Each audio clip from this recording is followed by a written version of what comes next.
It's difficult for me to summarise summertime, in part, and this might be what every writer thinks about the book, but one of the things I was trying to do in summertime was actually take the reader into an embodied experience of what it's like to live through climate catastrophic events. So the book was written in the midst and in the wake of what have become known as the Black Summer Fires of 2019-2020. I'm a philosopher. I work on an area called Multispecies Justice, but I also live in what I call an intentional multi-species community. So I live in a rainforest with lots of other animals and a river and rainforest trees. And so as the fires approached our home and we started to evacuate those animals that we could, I began to write about what it was to experience this reality. So part of what I was trying to do in the book was to convey to readers an experience that I had gone through myself, which is for this idea of climate change to move from being an abstract future, which is somewhere else and sometime else, to being a very concrete present. And that was very important for me to do, because part of the difficulty I think that we have in taking action around climate change is we just can't imagine it in our bodies. We can't actually feel the reality of it. And, you know, a couple of journalists have asked me, do you think that everybody literally has to have the fire at their door until they understand? And my answer has been, well, summertime is my attempt for that not to be the case. The other thing I want to say in response to this opening question is, you know, a lot was written about the fires, a lot was spoken about the fires. They had a very profound effect on not only Australians, but on people around the world. But what I noticed is that most of it was written as, because it's humans who write books, but it was written about the human experience. And it has been very clear to me that we are not the only ones who are having an experience of climate change. We're not the only ones who have feelings about it. We're not the only ones who, for whom it's meaningful. It's profoundly meaningful in the lives of, you know, rainforest trees who don't have enough water, or of course in the animals who were killed or who lose their habitat. So the book is written, even though I'm a philosopher, my background is in writing more analytic texts. It felt very important to me to write this, you know, I once tempted to say as a first person narrative, but I tried to write it as much as a first person plural narrative as I could. What was it like for us, earth beings, together to go through this? And at the same time as we experienced loss and grief and rage, also to experience the love of this earthly home that becomes so present when the reality of its precarity is made so concrete.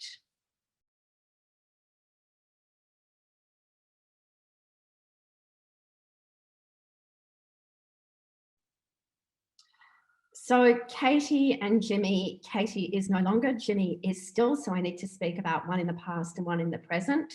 But they take the form of beings that we call pigs. And they came to live with us some years ago. It went out on the micro sanctuary grapevine that we provided refuge for animals. And these were two pigs who had been rescued by activists when they were tiny babies. They had been discarded, what's called wastage pigs, because they weren't worth growing. And the woman who had looked after them and given them a home was no longer able to keep them. And so she asked if we could take them. And so they came to live with us and be part of this community. As the fires were approaching, at first we had thought that we would be able to keep the animals here and just have cleared pastures so that they would be safe. The fires would, you know, rapidly move through. But as the gravity of the fires became clearer, we came to realize that they were so intense that any being who lived here and who stayed here would die either from asphyxiation because all the oxygen was taken out of the air, or from the heat, the direct exposure to the fire. So we evacuated them. They went back to the person who had originally offered them sanctuary. And as soon as I tell this story, it's such an illustration of the difference between prospective and retrospective knowledge. So they went to Cobargo, which at the time we thought was a safe place for them. And 3 days later, the place where they were was surrounded on 3 sides by catastrophic fire. Everything was destroyed. And we first thought that Katy and Jimmy were both killed. 36 hours later, the person who had survived sent me a text, and it said, I found Jimmy, and I assumed that meant that she had found Jimmy's body. But a moment later, a very granulated video of this pink being with a blackened face coming closer and closer to the camera, and her voice saying, I know, I know. So Jimmy had miraculously survived the fire. We brought him home a week later. It took a week for us to get him because all the roads were closed because of the fires. And when he first came home, he seemed to experience enormous relief. He got into his mud bath and he drank and he ate. But the next morning when he got up, he started looking for Kate, who you have to imagine they were brother and sister. They had spent every day of their lives together. And he looked and he walked and he would stop, and then he would walk and he would smell and he would stop. And then I suppose he realized that she wasn't there, and he was now in sufficient safety that the hypervigilance that had been keeping him going, he could let down, and he just stopped. He stopped eating, he stopped drinking, he stopped peeing. He just lay on the ground. And I spent a lot of time with him during that period because all of the other animals were still evacuated. We were still in the midst of the fires.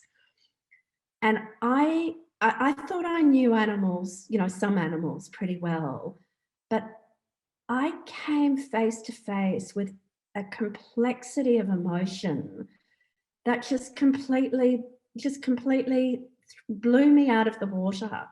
His grief and his trauma was so profound and so complex. And at the same time, his capacity to heal himself really impressed is the wrong word, but I'm going to use that word. We were trying to look after him, but he took himself to the earth. He took himself to the quiet and the cool of the earth until he healed. And it was important for me to write about him because so often, these anthropocentric, hierarchical beings we think, yes, we might acknowledge that animals are sentient. We might acknowledge that they can feel pain, but we still think that we alone have these very complex emotions and deep relationships, and that we alone are experiencing what's going on in a very, very unique way. And I wanted to convey that actually there are others who are experiencing this as well. Now, of course, there are billions of others, 3 billion vertebrates were, and this is just wild animals, not the domesticated animals, were burnt to death or asphyxiated or died of their injuries in these fires. And yet, this is something that I learned from my reading of memorializing and remembering the Shoah. That wonderful line, it's not that 6 million Jews died, it's that one Jew died 6 million times. That in order for us, human-sized minds that we are, we can only grasp one at a time. And so telling this layered, woven story of these 2 beings and of my relationship with them and their relationship with each other was my way of kind of reaching across to a reader in a way that I hope a reader will be able to to hold in mind and in body, and from that move out to this unfathomable number of deaths and the vastness of the suffering. So, you know, to move from the one to the many in a way that that our imaginations have the capacity to do.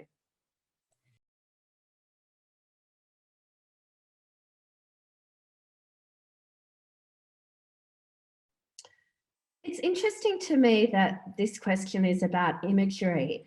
And yes, we are we're very scopocentric. We're very eye-centric. You know, what for those of us who are seeing, what we see is very important to us. And it's intriguing to me that the question focuses on imagery, because for me, it's not a single dimension of sense. What I was trying to convey in the book was, what I would say is an embodied experience rather than just imagery. You know, what does it sound like? What does it smell like? What does it feel like? What does it taste like? And it's important to me to do that because abstract knowledge of what is beyond our current experience just does not get us to comprehend. You know, there is no shortage of abstract information about climate change. There is no shortage of facts and figures. And yet we can see that we have been unable to actually get ourselves there. And so it was important to me to write from my body to the body of the reader, so that, you know, this is one of the wonderful possibilities of written text, is that you can invite readers in to imaginatively walk around a world with you. And so a lot of the text is written kind of say, come over here, look at this, you know, and look at the wondrous, you know, look at the escarpments, look at the river, smell the rainforest trees, feel the softness of the soil.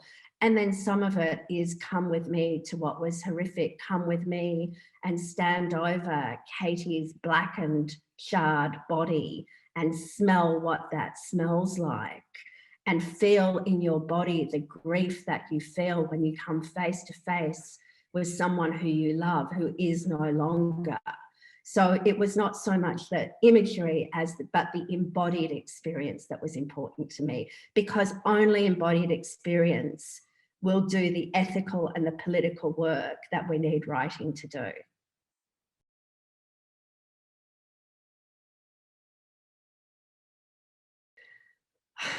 Well, I'm going to speak from the position of someone who was schooled in what I'll call the post-Enlightenment West. And I say that to commence with because I think it's important to remember that there are many ways of being human, and we occupy being human in a particular way.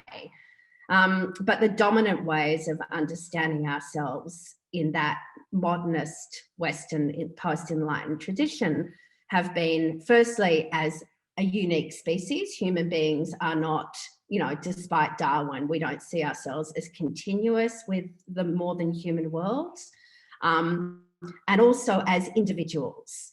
And we see these two dimensions of our self-understanding right across different knowledge systems. So, you know, you see it in Descartes, in philosophy, I think, therefore I am. And also only human beings are endowed with this capacity of soul or mind, and everything else is kind of matter. So this dualism of the world. You see it in politics, in Hobbes, you know, the war of all against all, that pits us as these, you know, bits of being that are in conflict with each other. And you see it not in Darwin, we actually get Darwin terribly wrong, but in neo-Darwinism, that says that, you know, evolution occurs through a type of war where those who win manage to survive. So that's the kind of tradition of being human that we have inherited. And yet, you know, roughly since the 1950s, 60s, a bit earlier if you go back to Einstein, right across those knowledge systems, across physics, across biology, across philosophy, across politics, we are coming to understand, firstly, that human beings are deeply entangled with the more than human world, but also that the idea of the individual is a myth. And, I think the best way to get at that, or a really great way to get at that, is to say, actually, there is less human DNA in this thing that I call me than there is DNA of other types of creatures. And that I would be incapable, and it's not that there's Danny and then there's these other things in Danny. I wouldn't be speaking, I wouldn't be feeling, I wouldn't be acting, I wouldn't be loving, I wouldn't be writing, I wouldn't be talking now if it wasn't for this symbiotic set of relationships that I'm part of. So even though all these knowledge systems tell us this, because the ideology is so strong, we're now catching up with ourselves. And of course, we're also catching up with ourselves because we're seeing that this way of living, or the way of living that follows from that notion of a hierarchy of beings in which human individuals are on top, is destroying not only the conditions of the lives of others, but the conditions of all life. And that was never more obvious for me than it was with the fires, where even though, of course, human beings were capable of protecting themselves to some extent where other beings could, trees couldn't move off where they were, wild animals had their habitats destroyed. And yet the fire knows no divisions. The fire doesn't go, oh, human, white human, you're at the very top of the scale and you have a soul, I'm going to leave you out of this. It really is becoming clear that we live or we die together.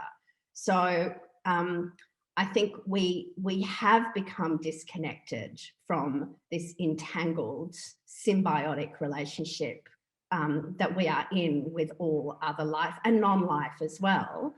And yet, from many different directions, both these systems of knowledge, but also our experience of the world, we are coming back into an understanding of the thickness of the web in which we are entangled with all other life.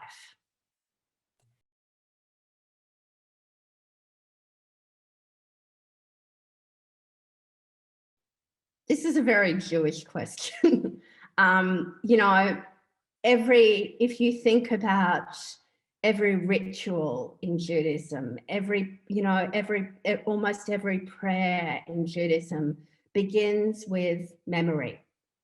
Memory as an invocation for a set of orienting principles that will have us be a certain way in the world, but also memory of what was lost.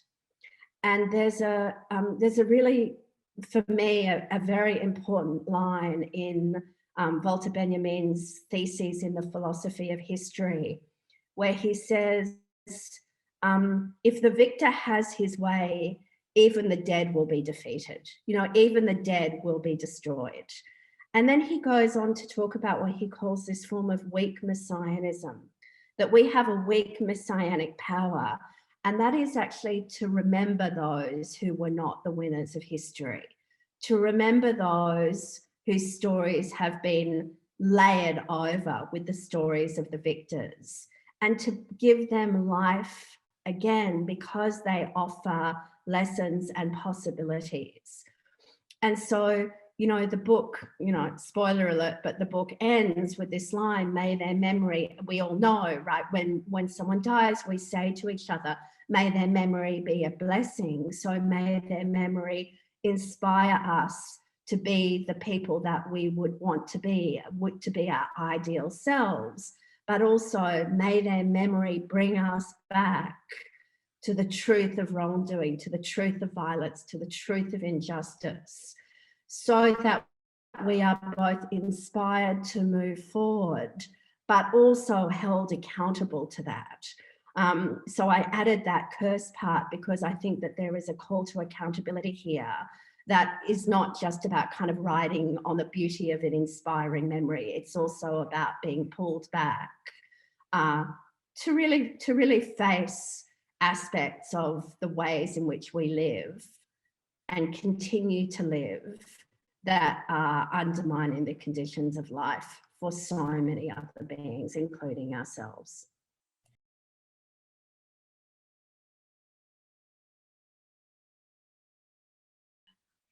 The first book that I wrote was on political apologies. So people might remember the apology that was called for in the Stolen Generation report in Bringing Them Home, and that Kevin Rudd finally gave in 2008. And there were a lot of people who were writing about political apologies, which we are sorry, right? They're in the first person plural, and saying that doesn't make sense. That's a category mistake. You know, there is only individuals can apologize. And so this was my PhD research that became my first book. And where did I look?